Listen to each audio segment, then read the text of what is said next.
O ministro do Supremo Tribunal Federal, Flávio Dino, suspendeu o pagamento dos chamados penduricalhos no serviço público.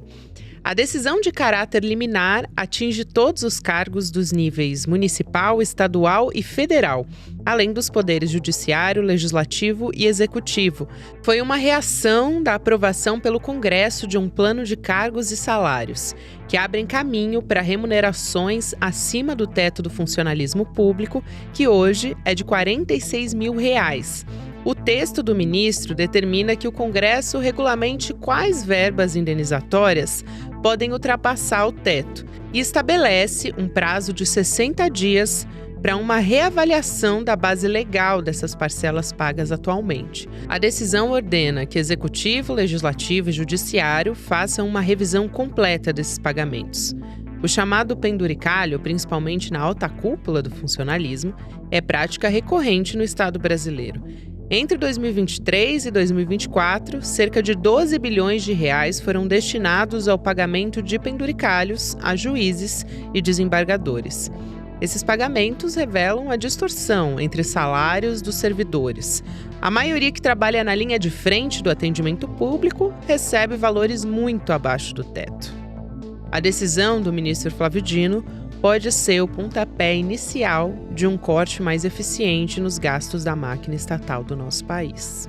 Terça-feira, 10 de fevereiro de 2026.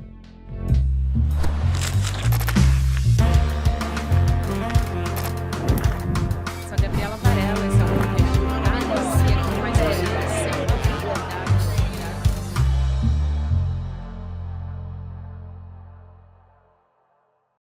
Olá, seja muito bem-vindo, seja muito bem-vinda. Eu sou a Gabriela Varela, está começando mais um videocast em detalhes, aqui de segunda a sexta-feira. A gente analisa juntos uma temática, uma notícia importante no momento. Hoje o meu convidado é o Dr. Fernando Ideu, que é advogado e tem expertise em direito penal. Dr. Fernando Ideu que vai nos ajudar a entender esse cenário dos penduricalhos do funcionalismo público, aliás, de alta categoria do funcionalismo público. Dr. Fernando Ideu, seja bem-vindo mais uma vez. Oi, Gabi, obrigado pelo convite, sempre um prazer, uma alegria estar aqui com você. Sempre um prazer te receber também, doutor Ideu. Para começo de conversa, vamos explicar essa história, o que são tecnicamente esses penduricalhos que foram aprovados lá no Congresso? Como é que eles conseguem, na prática, contornar o teto constitucional? A gente está falando de um teto de cerca de R$ 46 mil.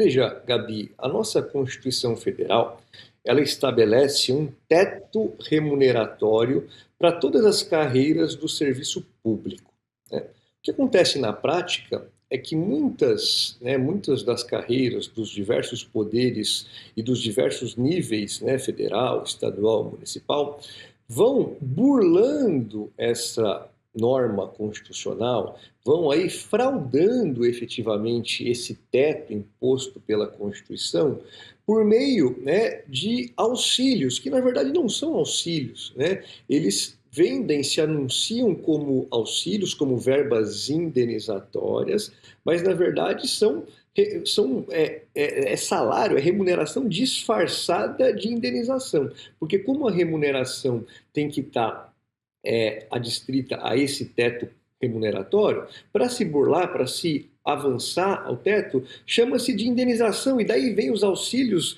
das mais diversas e caricatas, às vezes, naturezas e nomeações, Fala-se até em auxílio iPhone para se comprar celular, auxílio paletó, auxílio peru, auxílio panetone na época do Natal, Por quê? Porque realmente não são indenizações, porque o que é uma verba indenizatória? É importante que se diga, É algo eventual e relacionado a uma despesa que o servidor teve. Por exemplo, se eu estou lotado em São Paulo e por um tempo me deslocam para prestar serviço numa outra cidade onde eu não tenho domicílio habitual, eu faço jus, eu, servidor público, faço jus a um auxílio moradia, porque é uma coisa temporária, excepcional, provisória e diz respeito a um gasto extra que eu tive, não recorrente e não habitual. Então, como são, a rigor, são situações muito excepcionais, naturaliza-se, internaliza-se, inclusive para questões cotidianas, do tipo, um auxílio a cada 3 dias trabalhados, você pode vender um dia de serviço como se fosse uma folga tua. Então, simplesmente para se incorporar esse vencimento e se obter aí os super salários do que o ministro Flávio Dino chamou do império dos penduricários, que é isso que a gente vive hoje. Exato. Doutor Ideu, acho que você já entrou na próxima pergunta que eu quero fazer aqui, que são os pontos mais graves na sua avaliação, né? Tem essa questão da licença compensatória, que você explica agora, que dá um dia de folga para cada 3 trabalhados, e isso pode se converter em dinheiro, e vai se converter em dinheiro. Então, do ponto de vista jurídico, como é que uma indenização pode ser usada de uma maneira para dobrar salários na prática, né? Chegando a valores aí de quase R$80 mil. Tem bônus de produtividade também. Então, tudo isso, eu queria que você apontasse quais são os pontos que você considera mais graves dessa aprovação desse pacote. A decisão do ministro Flávio Dino é uma decisão que vem em boa hora e que está sendo justamente aplaudida, com razão, por aqueles que acreditam ainda no direito como um instrumento de aperfeiçoar a República. Porque, veja, o quadro que a gente tem hoje existe uma norma constitucional, né, está lá na nossa Constituição desde 1988, que estabelece um teto, né? E nesse teto, que é um teto alto, né, para os padrões que a gente vive, para os padrões que se ganha tanto na iniciativa privada quanto no setor público, é um teto alto. Né? A gente não está aqui falando de valores baixos, né? É o teto, sendo a remuneração de ministro do Supremo Tribunal Federal, chega a quase R$50 mil, né? 46, 47 mil reais. Então, não estamos aqui falando de valores baixos, mas ainda que estivéssemos, né, o servidor público ele se insere numa lógica, ele presta um concurso público e se insere numa lógica diferente da iniciativa privada. Na iniciativa privada, você negocia o seu salário com o seu empregador de uma forma balizada pelas regras e pelas leis trabalhistas, mas de uma forma livre. Né? No setor público, não. No setor público, a gente não tem um titular do dinheiro, né? O dinheiro é o erário, é o dinheiro público. Então, esse dinheiro público está sujeito a regras diferentes do setor privado, né? E uma dessas regras é o teto, né? Você não pode ganhar mais que um ministro do Supremo Tribunal Federal, e aí para os entes federados, né? É o prefeito no âmbito do executivo municipal, é o governador no âmbito do executivo estadual e assim por diante, né? Há uma disciplina constitucional. O que acontece?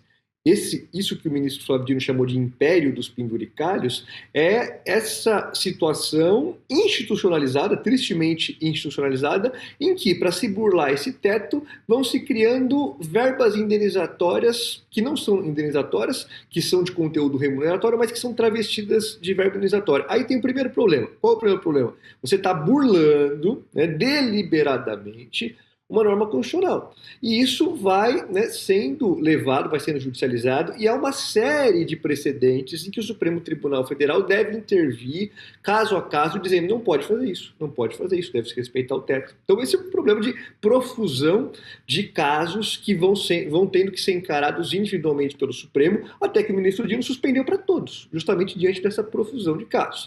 O segundo problema, que também é grave, sendo uma verba indenizatória, ela não se sujeita à tributação do vencimento ordinário. Né? Então são verbas que, além de ultrapassar o teto, não incide a mesma tributação, o imposto não é tributado da mesma forma que o vencimento habitual. Então isso gera um cenário de profunda desigualdade, né, entre a iniciativa privada e o setor público, e de absoluta injustiça que provoca com que os orçamentos de tribunais, para a gente ficar aqui no âmbito do judiciário, né, tenham que ser escalados de uma forma, né, que boa parte dos seus recursos vai para pagar folha de pagamento. Né? Então, os servidores, que sim, devem ser remunerados justamente, mas não pode a gente viver isso que o ministro chamou de império de penduricalhos, né? De, por uma burla a uma norma constitucional, a gente ter despesas extraordinárias com folha de pagamento que não se sustentam a longo prazo. Então, acho que essa decisão do ministro Flávio Dino vem em boa hora e enfrenta de uma forma republicana o tema, porque também não é uma decisão radical que suspende a ad eternum a questão dos penduricários, né? Mas ela disciplina. Por quê? Na decisão do ministro fica claro, né?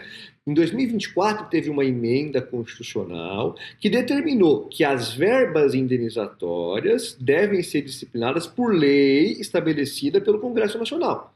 Só que o Congresso ainda não fez essa lei. Então o que o ministro fala? Ó, enquanto o Congresso não fez a lei, né, enquanto o Congresso não fizer a lei, não fez ainda, enquanto o Congresso não fizer a lei, no prazo de 60 dias, os chefes dos poderes estadual, municipal, o executivo, o legislativo, o judiciário, nacional, devem estabelecer o que tem lei municipal, estadual ou nacional. Nacional não tem, o Congresso Nacional não fez, mas o que minimamente está amparado em lei e o que não está. E o que não tiver amparado em nenhuma lei deve ser imediatamente suspenso. Isso. Porque não tem lei. O que tiver em lei, ok, até que o Congresso Nacional faça uma lei nacional, porque esse tema deve ser disciplinado de forma republicana, né? Deve valer para todos os estados, para todos os municípios. Então é uma decisão racional, não tem nada de radical nessa decisão, mas que sim enfrenta corajosamente o tema, dando cumprimento ao mandamento constitucional.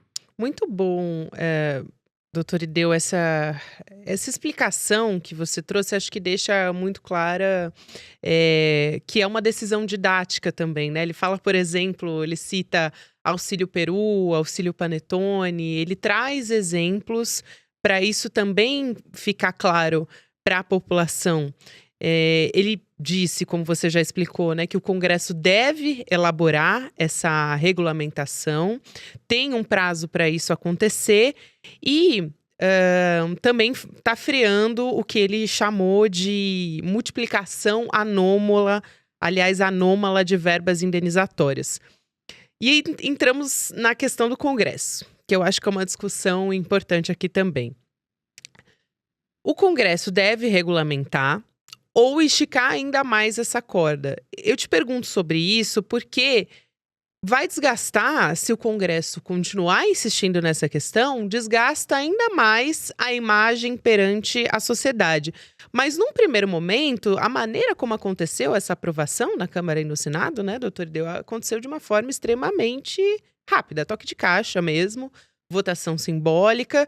E é um tema de impacto orçamentário num ano de eleições. Então, quais são os interesses por trás dessa decisão, na sua avaliação, que motiva o Congresso a até colocar em xeque algo que pode prejudicar a própria imagem dos parlamentares num ano de eleição, né? Como é que esses projetos passaram?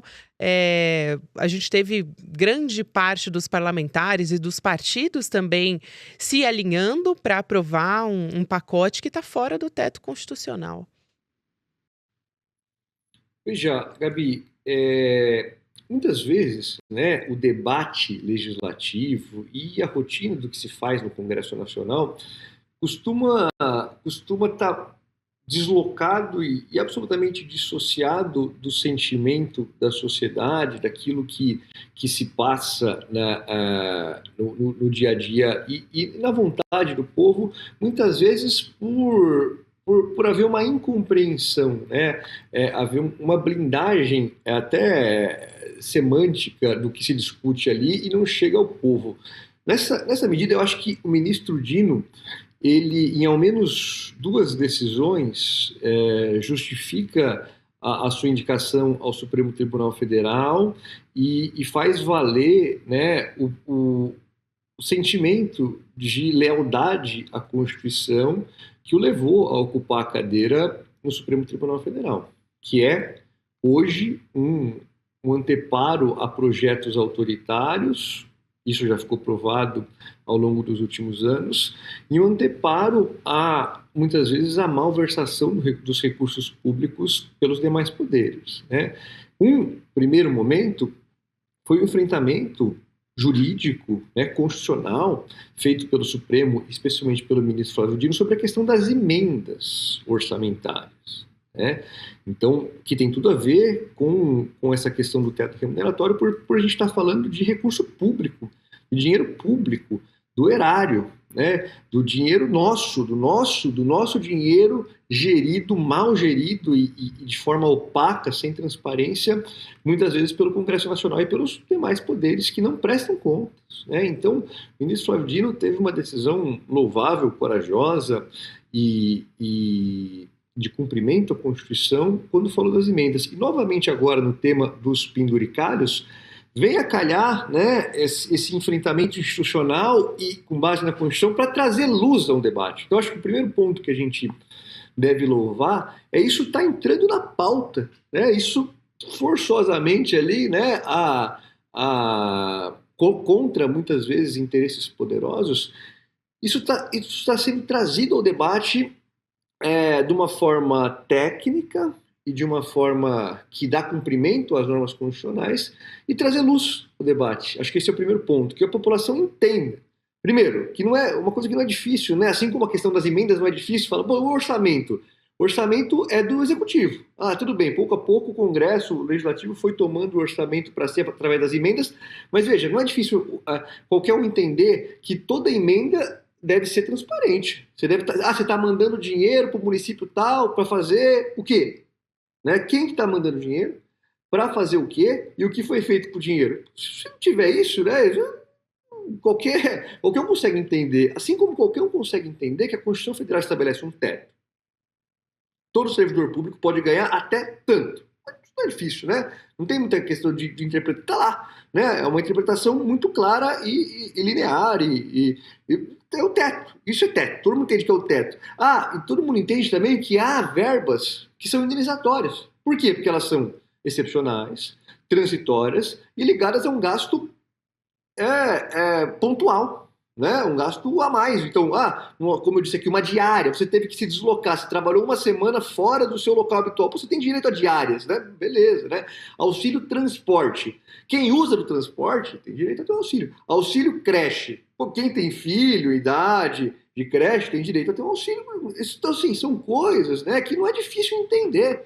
E quando você coloca isso no debate, você pressiona, você constrange, não só pela força do direito, pela força normativa da Constituição, mas também pelo constrangimento epistemológico. Você olha e fala, não é possível, né? Que vai se permitir que emendas sejam destinadas para qualquer coisa, sem que se saiba o autor. Não é possível que pessoas, servidores públicos, num regime totalmente imperialista mesmo, falar, cada 3 dias que eu trabalho eu ganho 1 dia. Mas o que é isso? A gente está brigando por escala 6x1 para a população em geral. Exatamente. E o servidor público ele pode trabalhar 3 e ganhar. O que é isso? Né? Então, assim, não, mas daí a explicação é pior ainda. Não, mas ele vai trabalhar os dias todos. Esse 1 dia é para ele vender, para ganhar. Cara, então, assim, não dá, né? Não dá. Então, ou a gente leva a sério a Constituição, ou a gente leva a sério o ideal republicano, ou então a gente parte para o enfrentamento e para o constrangimento, não só jurídico, mas também social, de que algo deve ser feito para enfrentar esses privilégios, né? Acho que isso é o grande valor, é o grande legado desse tipo de decisão, desse tipo de enfrentamento, e que justifica, né, e que honra a indicação do presidente Lula de alguém efetivamente leal à Constituição Federal e aos ideais políticos de justiça social que elegeram esse governo. Excelente. Doutor Ideu, enquanto a gente conversava aqui, eu vou anotando algumas palavras, né, Chave? Eu já tinha, antes de você citar, eu tinha notado aqui, escala 6x1, porque assim, a gente está vendo um debate intenso sobre a escala 6x1. Antes mesmo de começar o ano legislativo, o Hugo Mota fez um posicionamento público em rede social, dizendo que já tinha feito uma primeira reunião de líderes e que entre as pautas prioritárias para o Congresso, e essa é uma pauta que partiu da sociedade e partiu de uma bandeira principal do governo federal nesse ano. Aliás, já antes sendo discutida, mas que vai estar em debate neste ano de 2026. Mas a gente está falando de um momento de debate sobre o fim da escala 6x1 para o trabalhador. Enquanto isso, o Congresso está instituindo, na prática está tentando instituir, uma escala 4x3, né? Para os servidores da elite, vamos dizer assim. Então, eu acho que essa é uma mensagem, é muito simbólico você passar essa mensagem para a sociedade, né? Em um momento em que também se pressiona por ajuste fiscal. no momento em que as eleições estão discutindo as pautas prioritárias, é muito nocivo. Então, eu fico me perguntando quais são as consequências que isso vai ter, porque a população, desde a PEC da blindagem, está se mobilizando mais, né? Talvez a gente veja até um movimento inédito nas urnas de dar uma resposta para isso no legislativo também. Tem se falado muito a respeito de como a sociedade vai reagir a isso por meio dos votos. Perfeito, perfeito. E eu acho que a gente tem que dar exatamente visibilidade a esses temas, porque são temas que não deixam de ser importantes. Vou trazer outro exemplo que está aqui em voga, né? O código, todo mundo fala do STF, vai falar código de ética dos ministros do STF. Claro, isso é importante, né? Isso é um tema importante. Agora, e a ética de se pagar auxílio iPhone, auxílio Peru do servidor público, licença-prêmio de 3 dias por um, né? Auxílio paletó, auxílio moradia para quem já tem casa. Então, assim, o tema da ética, né? Então só vale para determinados pontos, né? Então acho que é importante a gente trazer visibilidade e é importante que o Congresso cumpra a norma constitucional de forma condizente com o texto todo da Constituição. A Constituição estabelece que o Congresso, uma emenda constitucional de 2024, estabeleceu que o Congresso deve editar uma lei para tratar dessas verbas indenizatórias em todo nível, em nível nacional. Então, a gente aguarda que isso seja feito e de forma condizente com o texto constitucional como um todo. Sem contar, né, doutor Ideu, um outro aspecto disso é que muitos cortes de gastos atingem programas sociais, sempre pensando nessa justificativa, porque tem um ajuste fiscal e tal. Então, como é que se justifica para a sociedade, né, um impacto de quase 800 milhões de reais para beneficiar uma casta, enquanto está se discutindo, tem que passar um pente fino nos mais vulneráveis na prática, porque onde que isso vai bater? Na educação, né, no Bolsa Família, em benefícios sociais do governo. Exato, porque veja, o dinheiro público, né, ele é uma coisa só, né, o caixa operário ele é finito, então se você está usando esse dinheiro para pagar vantagens acima do teto, ou seja, injustamente remunerar folha de pagamento, esse dinheiro vai sair de algum lugar, né? Esse dinheiro não é fabricado, então corte de gasto para tudo, tudo é corte de gasto, mas na hora que a gente fala dos super salários, dos benefícios para as carreiras, especialmente as carreiras de maior protagonismo e de maior protuberância no executivo, no legislativo, no judiciário, a gente esquece que esse gasto também é um gasto público, né? Quando a gente fala de corte de gasto, a gente tem que falar disso. E quando a gente fala de corte, a gente tem que ser seletivo, né? E não prejudicar os mais vulneráveis, né? De não tirar os benefícios que muitas vezes são benefícios de sobrevivência e saber dosar e saber equilibrar essas contas a partir de um olhar total e não de olhares seletivos. Doutor Ideu, e pensando a partir de agora, né, o veto total seria a única saída segura para o governo Lula e para a sociedade? Não só, aqui eu estou falando de opinião pública, né, mas a repercussão foi absolutamente negativa por parte da sociedade. Tem o veto parcial também. Nenhum desses vetos, seja o veto total ou parcial, vai bater bem lá no Congresso. E, no meio disso tudo, ainda existe a possibilidade de o Congresso querer esticar ainda mais a corda. Vai precisar desgastar a sua imagem ainda mais com a população se resolver o presidente vetar e querer derrubar o veto. Aliás, isso eu acho que é um termômetro também para aquela pauta que a gente já conversou muito, né, doutor Ideu, que é a da dosimetria, que na prática seria uma espécie de anistia disfarçada, que se discute ainda a possibilidade de vetar o veto do presidente Lula. Pois é, muitas vezes, né, eu vejo análises que ficam por conta de um cálculo simplista de que o Congresso aprovou essa lei com tal quórum, então um veto é totalmente ineficaz, melhor nem vetar, para não constranger, e já que o veto vai ser derrubado. Constranger o Congresso, né?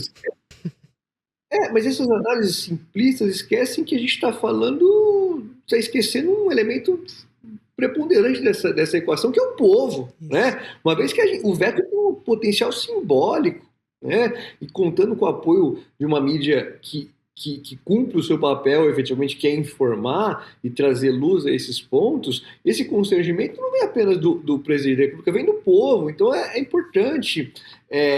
O veto tem a sua importância, ainda que você pense, mas isso pode ser, pode, realmente pode, mas pode também não ser, né? E aqueles que votaram para aprovar a lei não necessariamente vão votar para derrubar o veto, né?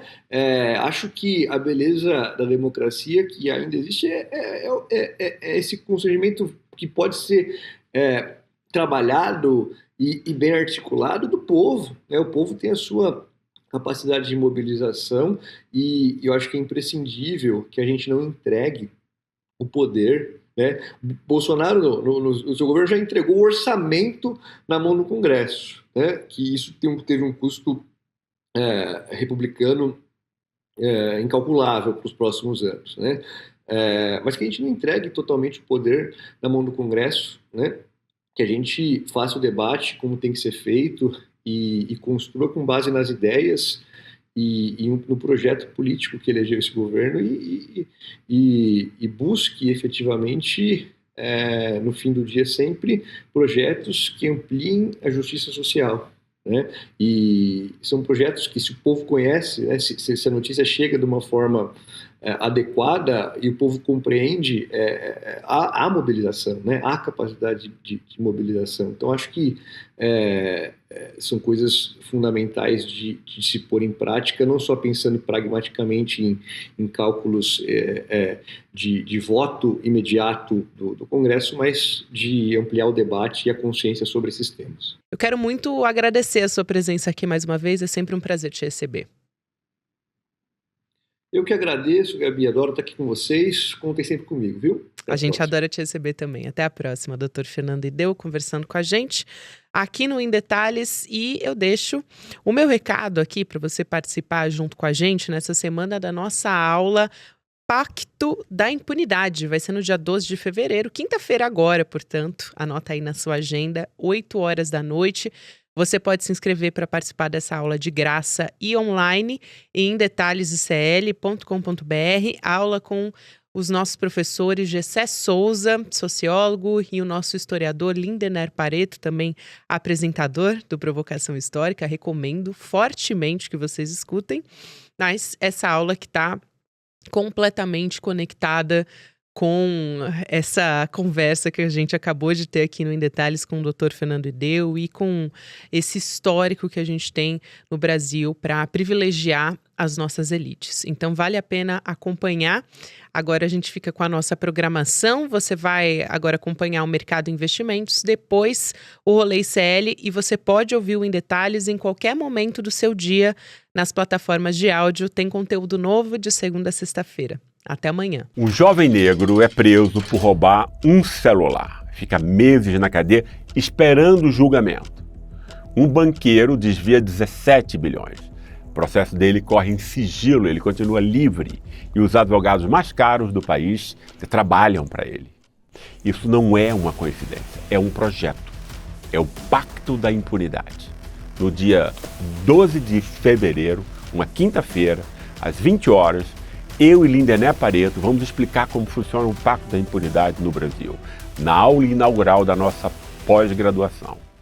O ICL está em todo lugar, na palma da sua mão, na TV da sua casa e até nos seus ouvidos.